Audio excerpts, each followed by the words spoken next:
வெளிமாநில தொழிலாளர்களுக்கு அடையாள அட்டை வழங்குவது குறித்து பரிசீலனை செய்யப்படும் என்று சட்டப்பேரவையில் தொழிலாளர் நலத்துறை அமைச்சர் கணேசன் விளக்கமளித்திருக்கிறார்.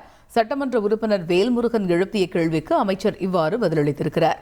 இது பற்றிய விவரங்களை செய்தியாளர் ரமேஷ் விவரிக்க கேட்போம். ரமேஷ், வணக்கம். வெளிமாநில தொழிலாளர்களுக்கு அடையாள அட்டை வழங்குவது குறித்து அமைச்சர் அளித்த விளக்கத்தின் முக்கிய அம்சங்கள் என்ன? விவரிங்க. வணக்கம். தமிழகத்துக்கு வரக்கூடிய வெளிமாநில தொழிலாளர்களை கண்காணிக்க வேண்டும் அப்படின்னு எம்எல்ஏ வேல்முருகன் கோரிக்கை வச்சிருந்தாரு. இந்த கோரிக்கைக்கு தான் வெளிமாநில தொழிலாளர்களுக்கு அடையாள அட்டை வழங்குவது குறித்து பரிசீலனை செய்யப்படும் அப்படிங்கிற ஒரு தகவலை அமைச்சர் சி.வே. கணேசன் பேரவையில தெரிவிச்சிருக்காரு.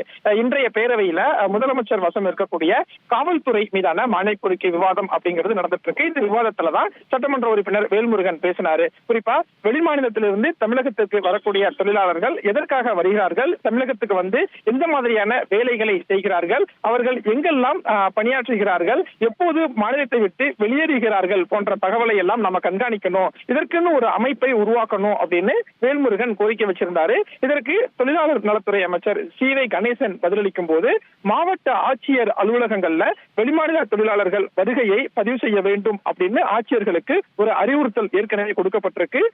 அதே மாதிரி வெளிமாநில தொழிலாளர்களுக்கு அடையாள அட்டை வழங்குவது குறித்து அரசு நிச்சயம் பரிசீலிக்கும் அப்படிங்கிற ஒரு தகவலை தான் பேரவையில தெரிவிச்சிருக்காரு. தகவல்களுக்கு நன்றி ரமேஷ்.